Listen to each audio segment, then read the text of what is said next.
Imagine a stone corridor at 4 in the morning, no candle yet, just darkness and cold, and the faint smell of tallow smoke still hanging in the air from the night before.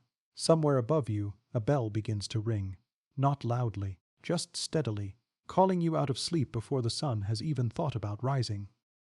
You are 11 years old, or maybe 14, or maybe 26, and you've been here so long that 11 feels like a different lifetime.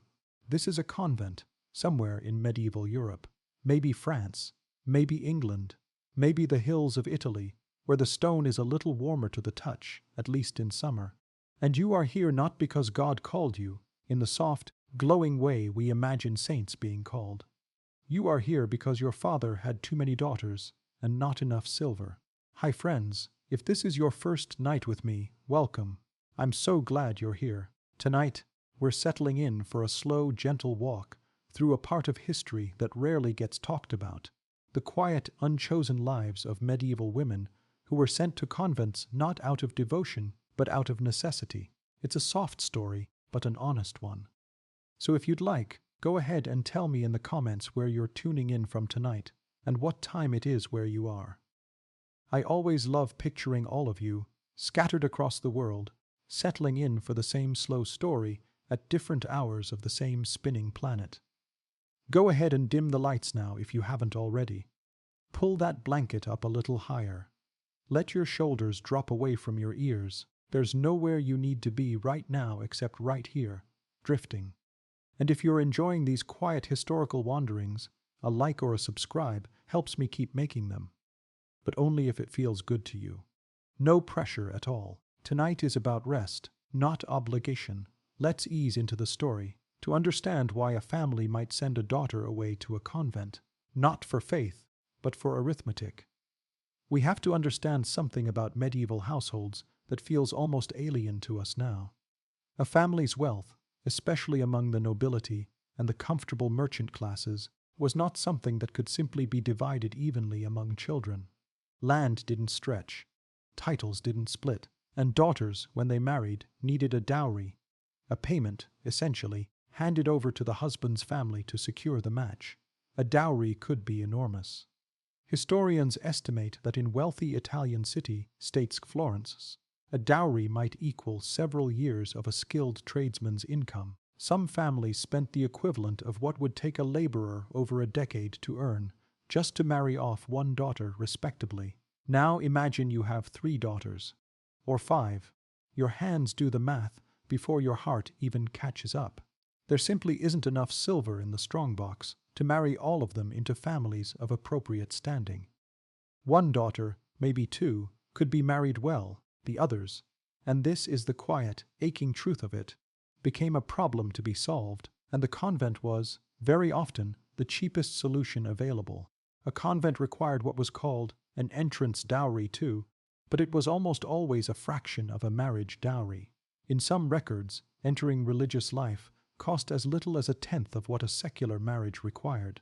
So a father, sitting at his table late at night, with a candle burning low and a ledger open in front of him, might do the math and realize: 1 daughter to a wealthy merchant's son, 1 daughter to the church, and the family's finances survive another generation. It's strange to think about, isn't it? A decision about someone's entire future life, made the way you might rearrange furniture to fit a room. You can almost hear it, the scratch of a quill on parchment, a father's tired sigh, the distant creak of a door as a mother listens from the next room, already knowing, before anyone tells her, which of her daughters won't be coming home for supper anymore. Not this year, not ever really. The daughter herself, more often than not, had no say in the matter at all. Some entered convents as young as 5 or 6 years old, placed there as what were called oblates. Children offered to religious life by their parents, sometimes before the child could even understand what was happening to her. Picture a small girl, hand held tightly by her mother, walking up a stone path toward a heavy wooden door. She's wearing her best dress, the one usually saved for feast days. She thinks, perhaps, that this is a special outing, a visit. She doesn't yet understand that when that door closes behind her, in many cases, it closes for good. The bells inside are already ringing, Life inside a medieval convent ran on a schedule so precise, so unrelenting, that it makes even the busiest modern morning feel lazy by comparison. The daily cycle of prayers, called the Divine Office, divided the day into 8 separate prayer services, called canonical hours.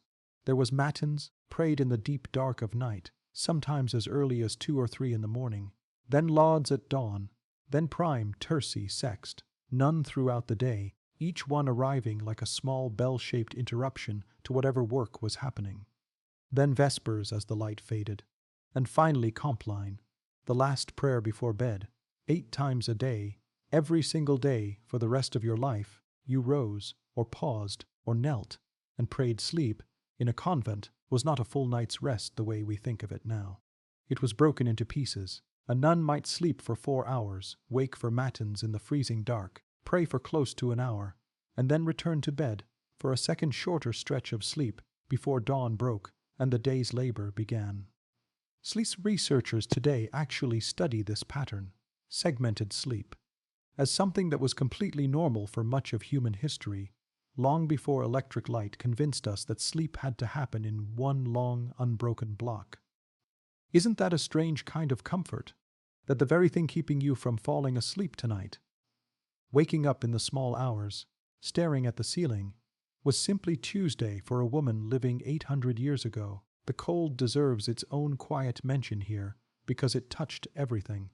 Stone buildings, however beautiful, hold cold the way a sponge holds water. Convents were rarely heated beyond a single room called the calefactory, literally, the warming room, where a fire was permitted to burn, usually only during the harshest months, and only for limited hours. Everywhere else, the dormitory, the chapel, the long stone corridors, stayed close to the outdoor temperature.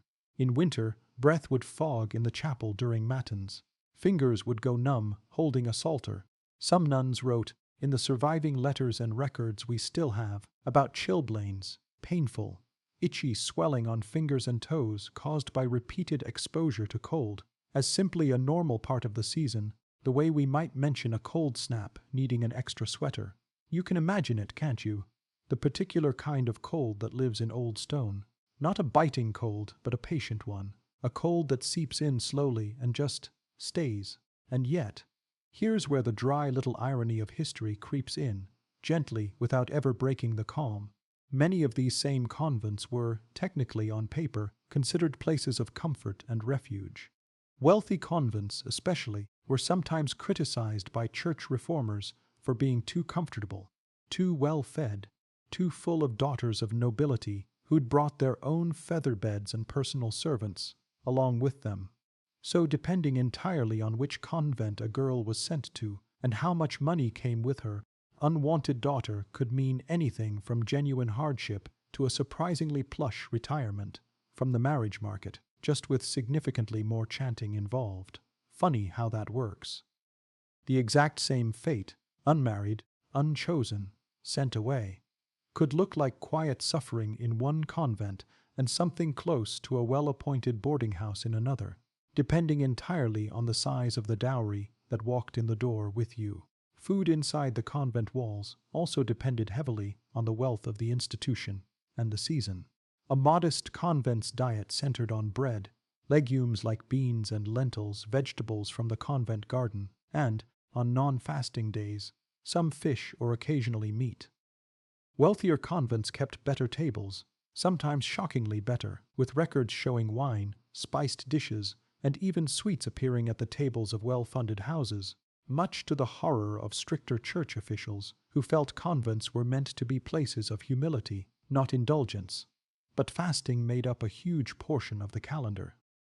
Depending on the order, a nun might fast, meaning eat only one modest meal, often without meat, for well over 100 days a year, once you added together every Friday, every Lenten day, every vigil before a major feast.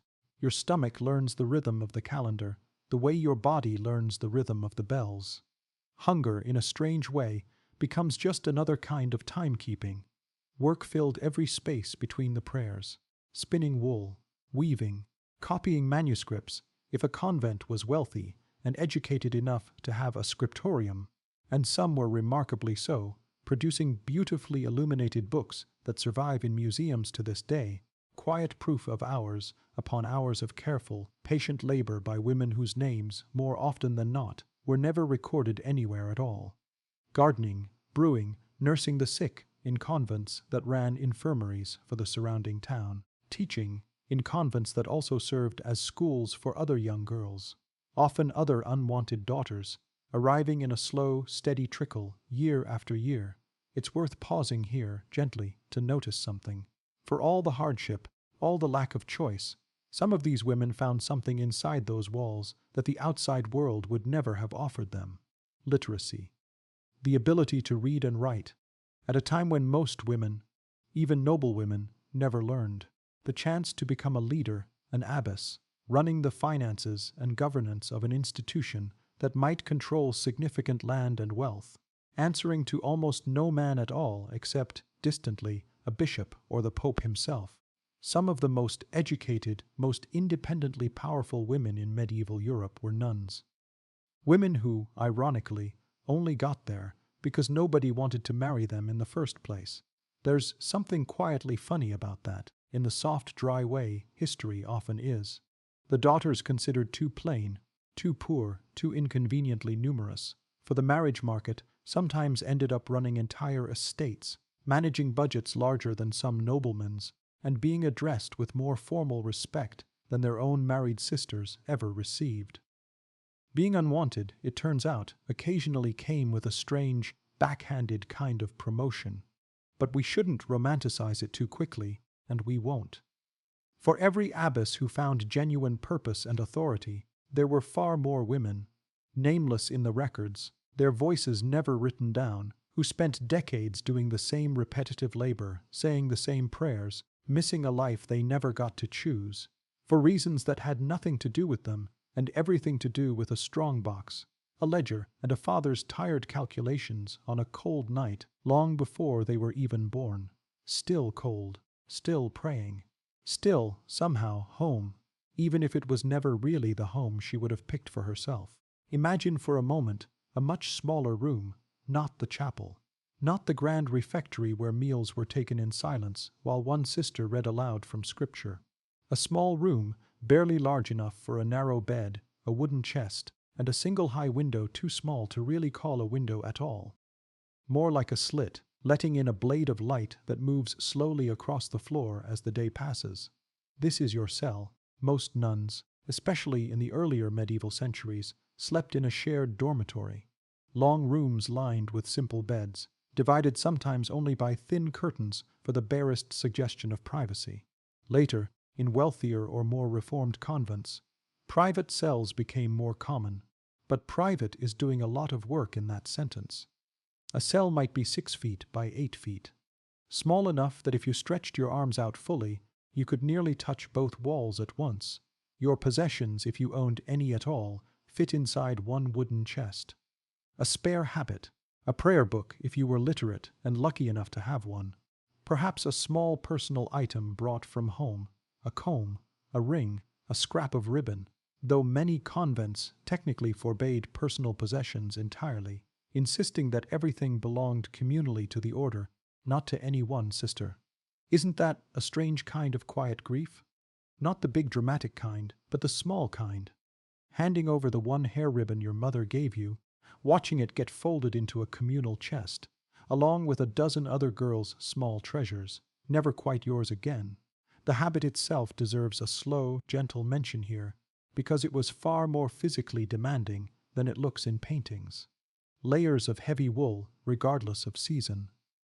A wimple wrapped tightly around the head and neck, covering the hair completely, sometimes even covering the chin, leaving only the face exposed to the air. In summer, historians estimate the layered wool habits could add what felt like an extra 10 or 15 degrees of trapped body heat compared to lighter secular clothing. Nuns sweated through prayers in July the same way anyone would in a wool sweater in August, except they couldn't exactly loosen a button or roll up a sleeve. The habit stayed exactly as it was, every day, in every season, for the rest of a woman's life. And in winter, that same heavy wool became the only real insulation against a building that, as we mentioned, held its cold like a stubborn secret. So the habit was simultaneously too hot in summer and somehow still not quite warm enough in winter. A remarkably impressive feat of medieval tailoring. Managing to be uncomfortable in both directions at once, silence ruled enormous portions of the day. Many orders observed what was called the Great Silence, a period from after compline, the final evening prayer, until after prime the next morning, during which no talking was permitted at all. Communication, if absolutely necessary, happened through a system of hand signals developed specifically for convent use. Historians who've studied surviving manuscripts have found actual sign language dictionaries used in medieval monasteries, specific gestures for bread, for wine, for I am ill, for dozens of daily necessities, all designed so that the silence of the night and early morning never had to be broken by an actual spoken word. Picture it, rows of women moving through candlelit corridors before dawn, communicating entirely in small, practiced hand movements. The only real sound, the soft rustle of wool robes against stone floors and the occasional creak of a door. There's something almost peaceful about that image, even though the reality, imposed silence, no real choice in the matter, carried its own quiet weight. The body finds its rhythms wherever it's placed, and for many of these women, this rhythm, silent, structured, endlessly repeating, became simply what a day was. Not chosen, but familiar. And familiarity, even without love, has its own kind of gravity. Illness, when it came, moved through convent life in ways that feel almost startlingly modern in their record-keeping and almost horrifyingly ancient in their treatment. Larger convents maintained infirmaries, staffed by sisters trained, informally, through experience and passed down knowledge, in herbal remedies. Convent gardens grew not just food, but medicinal herbs. Sage, rue, feverfew, lavender, chamomile. Some convents became genuinely respected centers of medical knowledge in their regions, with local townspeople traveling to receive treatment from the nuns rather than from the local physician, who might charge considerably more and understand considerably less. But illness could also spread with devastating speed through a communal living space where dozens of women shared dormitories, dining halls, and washing facilities. Records from various plague years show convents being hit especially hard. The very communal structure that gave these women a kind of family and purpose also made them tragically vulnerable when disease swept through, with some convents losing more than half their residents within a single terrible season. We won't dwell too long here, because tonight is for rest, not for sorrow. But it's worth a soft, quiet acknowledgement. These were real women, with real fears, in real bodies, doing their best to care for one another in the middle of things they couldn't control. There's a tenderness in that, even in the hardest parts of the story. Let's drift towards something a little lighter, because history, even sad history, always has its small, dry ironies tucked into the corners. Consider, for a moment, the matter of enclosure. Stricter convents practiced what was called strict enclosure, meaning nuns were, in theory, never permitted to leave the convent grounds at all for the entirety of their lives. Not to visit a dying parent, not to attend a sibling's wedding, not for any reason except occasionally dire medical necessity requiring transport to a physician the convent itself couldn't provide. And yet, and this is where the dry humor creeps in, enforcing this rule proved to be one of the great ongoing headaches of medieval church administration. Bishops' records from across Europe are absolutely littered with complaints, warnings, and increasingly exasperated letters about nuns sneaking out, receiving unauthorized visitors, or, in one memorably documented case from a convent in Italy, apparently maintaining a fairly active social calendar involving regular visits to and from a neighboring monastery, much to the horror of church officials who wrote letter after letter demanding it stop, seemingly to little effect for years at a time. There's something quietly delightful about that, isn't there? An institution built entirely around the concept of total enclosure, staffed by determined young women who had been placed there without being asked, and who, understandably, did not always feel especially bound by rules they'd never agreed to in the first place. The bishops wrote strongly worded letters. The nuns, in many documented cases, appear to have simply continued doing what they were doing. Some things about human nature, it turns out, remain remarkably consistent across 800 years. Even the grilles and screens, the physical barriers meant to separate cloistered nuns from outside visitors during the rare permitted conversations, became subjects of ongoing negotiation. Some convents installed screens with openings just barely large enough to pass letters, small gifts, or, in at least one recorded instance that made local church officials deeply unhappy, entire baskets of food from sympathetic townspeople who felt the convent's fasting rules were, frankly, a bit much. You can almost picture it. A stern letter arriving from the bishop's office, worded very seriously about the sanctity of enclosure, and a convent full of women, quietly, politely, continuing to pass baskets of bread and cheese through a conveniently oversized grill opening, because 800 years ago, exactly as now, hunger tends to outrank paperwork. Music offered one of the few genuinely joyful, communally shared experiences inside convent walls. Many orders maintained rich musical traditions, chanting, of course, as part of the daily office, but also, in some of the more musically ambitious convents, original compositions. One of history's most remarkable examples comes from the 12th century. Hildegard of Bingen, a Benedictine abbess who composed music, wrote extensively on natural science and medicine, and corresponded with popes and emperors, all from within the walls of the convent she eventually led. She was, by any measure, one of the most accomplished intellectual figures of her entire century. And she began her religious life the same way so many others did, placed there as a very young child, with essentially no say in the matter, by a family managing more children than resources. It's a strange, quiet thread running through this whole story. So many of the moments of genuine brilliance, authority, and creative achievement produced by medieval women came from inside these walls that were, at their origin, built on lack of choice.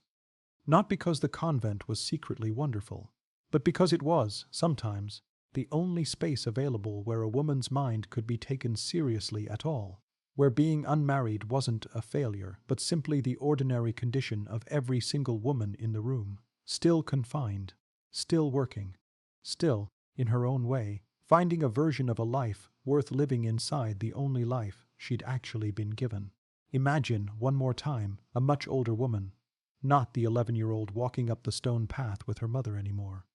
Decades have passed. She is 60 now, maybe older, her joints stiff from a lifetime of cold stone floors and kneeling on unforgiving chapel tile. Her hands, when she folds them for prayer, move automatically, the way your hands might reach for a light switch in a house you've lived in for 50 years without needing to look. She has, by this point, said the same prayers roughly 30,000 times. She has watched dozens of younger daughters arrive through that same heavy wooden door, frightened, confused, clutching small treasures that would soon be folded away into communal chests. She has, in her own quiet way, become the very institution that once received her, uncertain and small, all those years ago. This is where we ease toward the end of tonight's story, not with drama, but with the slow, settling truth of what these lives actually became over time. Not every unwanted daughter's story ended in quiet acceptance. Convent records, letters, and the surviving writings of a handful of literate nuns give us glimpses, rare, precious glimpses, of real resistance, real grief, real fury at a life chosen for someone else's convenience. One of the most striking surviving accounts comes from a woman named Arcangela Tarabotti, writing in 17th century Venice, slightly later than our medieval focus tonight, but carrying forward exactly the same tradition we've been describing. She had been placed in a convent against her wishes, and she wrote, with startling directness for her time, about the practice of using convents essentially as a dumping ground. For daughters' families didn't want to pay to marry off. Her writing survived. Most women's did not. For every Tarabotti whose words made it into the historical record, there were countless others whose names appear only once. in a convent's entry ledger, listed alongside the size of the dowry that came with them, and then never mentioned again. It's a gentle, aching kind of erasure, isn't it? A whole life reduced to a single line in an account book.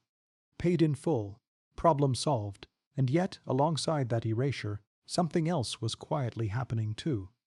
Something worth resting on tonight. Because it's a softer note to drift towards sleep with, many of these women built genuine bonds with one another. Sisterhood, in the truest sense of the word, wasn't just a title. It described real relationships, formed over decades of shared meals, shared labor, shared grief, shared small jokes that surely existed, but were never written down for us to find.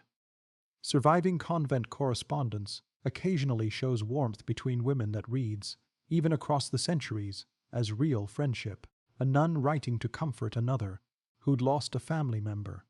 Women who entered as strangers, placed there by fathers, who never asked their opinion, slowly becoming something closer to family than the family that sent them away. There's a particular kind of quiet resilience in that. Being placed somewhere against your will and still, somehow, gradually, building a life inside it that holds real tenderness, real friendship, real purpose, even if it was never the life you would have chosen for yourself. Standing at that heavy wooden door as a child, the convent bell that once felt like an intrusion, waking you at 3 a.m. for prayers you didn't choose, eventually becomes something closer to a heartbeat, a rhythm your whole body has learned. Even resentment, given enough decades, tends to soften at the edges into something closer to simple familiarity. Not joy, necessarily, but a kind of peace that doesn't need to be joy in order to be real. As the medieval period gave way to later centuries, some things about convent life slowly shifted.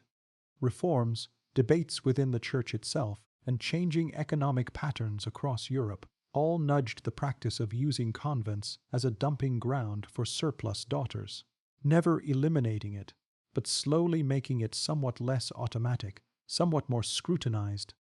As more voices, including some brave nuns' own writings, began questioning whether God had really called all these thousands of women, or whether their fathers' account books had simply found it convenient to say so. It's worth sitting with that thought gently as we start winding down tonight.